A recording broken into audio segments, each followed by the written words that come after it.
নবী চাচা আবু তালেবকে দাওয়াত দিলেন, কুল ইয়া আম্মি লা ইলাহা ইল্লাল্লাহ কালিমাতান আশহাদু বিকা ইনদাল্লাহ।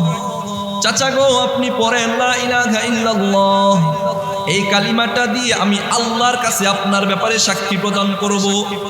চাচা চিন্তা করলেন জীবনের শেষ মুহূর্ত পড়ব কি পড়ব না। ইত্য বছরে ইন দ্য মিন টাইম পাশেই বসা আছে আবু জাহেল। আবু জাহেল বলতেছে, ও আবু তালেব, তুমি কি জীবনের শেষ মুহূর্তে এসে কি বাপ দাদার ধর্ম ছেড়ে বাপ দাদার ধর্মে চুনকালি মেখে ভাতিজার ধর্মে দীক্ষিত হওয়া কিনা? এই কোন চুনকালি লাগাইয়া দিবা? তুমি কি ধর্ম বিচ্যুত করবা কিনা? হেদায়াত এত দামি জিনিস, এই হেদায়াত মানুষ যেন পায়, মানুষ যেন পেতে পারে, এজন্য আল্লাহ তাআলা যুগে যুগে লক্ষাধিক পয়গম্বরকে পাঠিয়েছেন। আদম সফিউল্লাহ থেকে মুহাম্মদুর রাসূলুল্লাহ সাল্লাল্লাহু আলাইহি ওয়াসাল্লাম, সবাই একবার বলেন সাল্লাল্লাহু আলাইহি ওয়াসাল্লাম পর্যন্ত লক্ষাধিক পয়গম্বরকে আল্লাহ তাআলা দুনিয়াতে পাঠাইছেন। উদ্দেশ্য একটাই, মানুষগুলো যেন হেদায়েতের উপর চলতে পারে, মানুষগুলো যেন হেদায়েত পেতে পারে। আল্লাহ তাআলা তার হাবিব সাল্লাল্লাহু আলাইহি ওয়াসাল্লামের উপর কোরআন নাজিল করেছেন। এই কোরআনটাও নাজিল করেছেন কোরআনের মাধ্যমে যেন বান্দা হেদায়েত পেতে পারে। আল্লাহ তাআলা সূরাতুল বাকারার প্রথম দ্বিতীয় আয়াতে আল্লাহ বলেন, আউযু বিল্লাহি মিনাশ শাইতানির রাজীম, বিসমিল্লাহির রহমানির রহিম, আলিফ লাম মিম,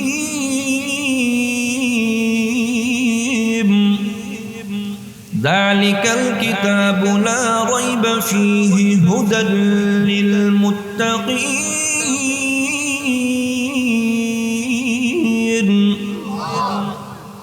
রব্বুল আলামিন কুরআনুল কারীমের দ্বিতীয় সূরা সূরাতুল বাকারার প্রথম দ্বিতীয় আয়াতে বলেন, যালিকাল কিতাব, অর্থাৎ এই কিতাব মানে কোন কিতাব?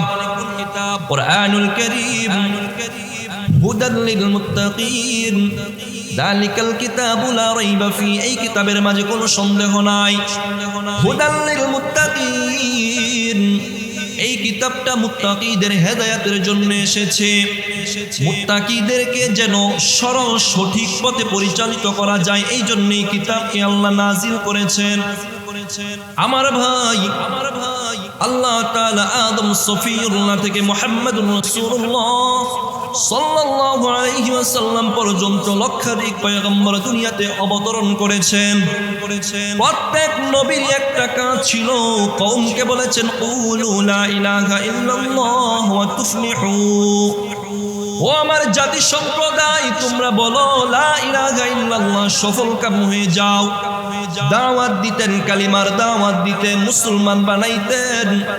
বানানোর পরে হেদায়েতের জন্য অবতরণ করতেন, হেদায়েতের পথে পরিচালিত করতেন।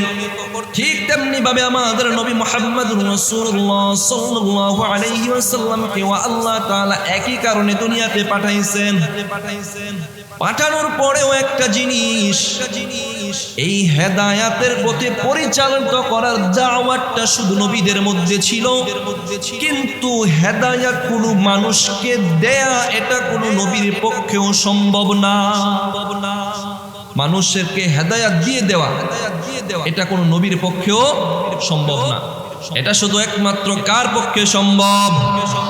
একমাত্র আল্লাহ তাআলার পক্ষে সম্ভব। রব্বুল আলামিন সূরাতুল কাসাস এর 56 নম্বর আয়াতে বলেন, ইন্নাকা লা তাহদি মান আহবাবতা ওয়ালাকিন্নাল্লাহা ইয়াহদি মান ইয়াশা। আল্লাহ তাআলা সূরাতুল কাসাসের 56 নম্বর আয়াতটা আল্লাহর হাবিব সাল্লাল্লাহু আলাইহি ওয়াসাল্লামের উপর ওই দিন নাজিল করেছিলেন যেই দিন নবীর চাচা আবু তালেব দুনিয়া থেকে ইন্তেকাল করেন। নবীর জীবনে দুইজন মানুষের অনুগ্রহ সবচেয়ে বেশি।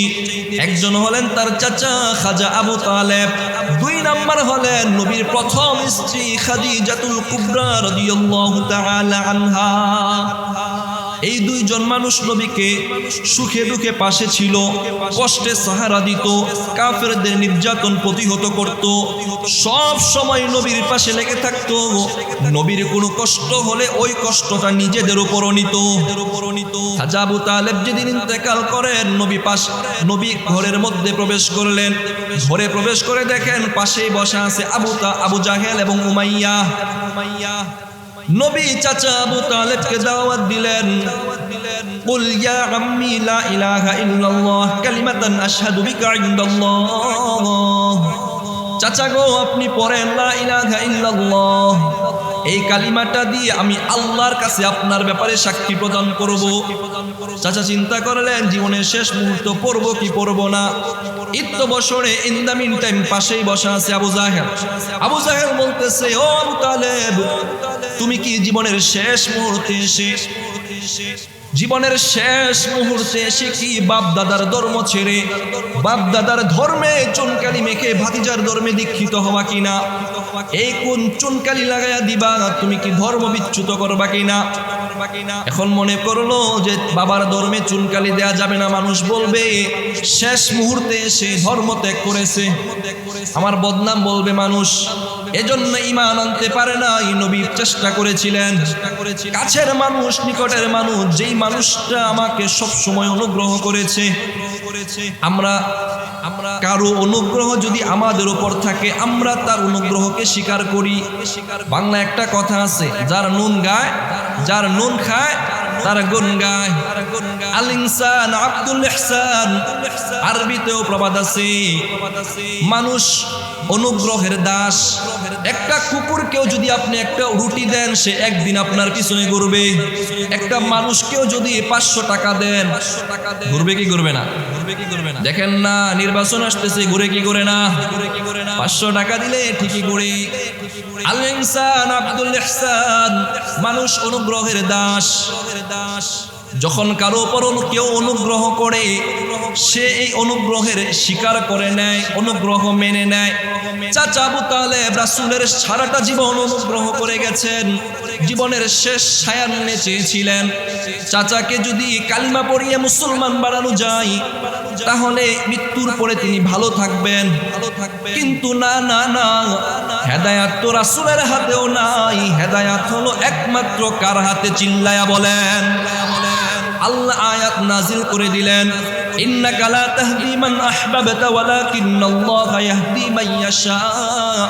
হাবিবা মা, ইন্নাকা লা তাহদি মান আহবাবতা, আপনি যাকে চান তাকেই হেদায়েত দিতে পারবেন না। ওয়ালাকিন্নাল্লাহা ইয়াহদি মান ইয়াশা, তবে আল্লাহ যাকে চান তাকে হেদায়েতের উপর রাখবেন। আল্লাহ যারে চান তারে আল্লাহ হেদায়েত দিতে পারেন।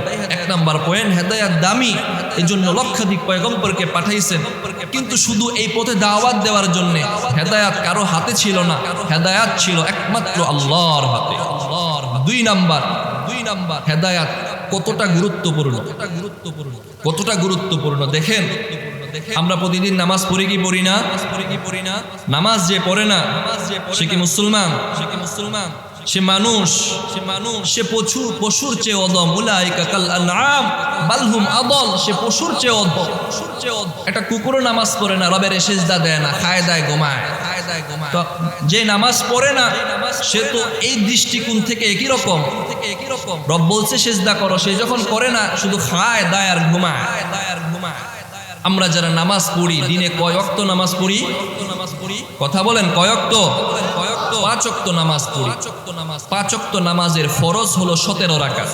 ফরজ 17 রাকাত। বিতরের নামাজ আছে আরো 3 রাকাত।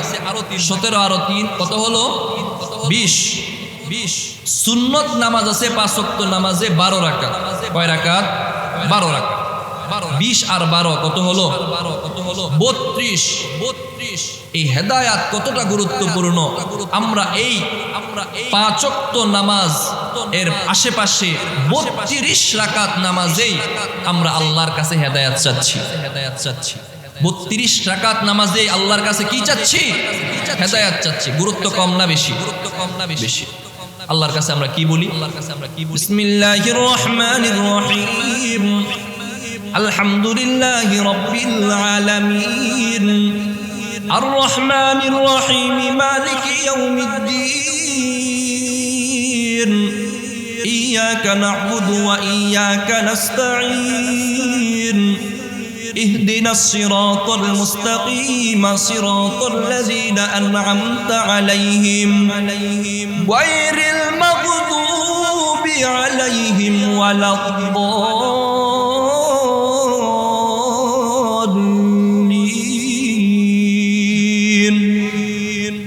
آمين পাঁচ ওয়াক্ত নামাজের প্রতি রাকাতে এই সূরা ফাতিহা পড়তে হয় কি হয় না? পড়তে হয়। এবার সারা দিনে কয় রাকাত নামাজ পড়ি? 32 রাকাত। ভুলে গেছি, 32 রাকাত নামাজ পড়ি। এই 32 রাকাত নামাজের ভিতরে আমরা সূরা ফাতিহা পড়ি। সূরা ফাতিহার পঞ্চম রাকাতে আমরা বলি ইহদিনাস সিরাতাল মুস্তাকিম, বলি কি বলি না?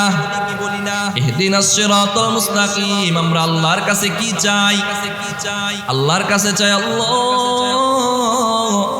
ইহদিনাস সিরাতাল মুস্তাকিম, আপনি আমাদেরকে হেদায়েতের উপর চালান, হেদায়েতের উপর চালান, সরল সঠিক পথটা দেখান। আল্লাহর কাছে প্রতিদিন 32 রাকাত নামাজে 5 ওয়াক্ত নামাজের প্রত্যেক রাকাতে চাচ্ছি ইহদিনাস সিরাতাল মুস্তাকিম, রব্বুল আলামিন আপনি আমাদেরকে সরল সঠিক পথটা দেখান।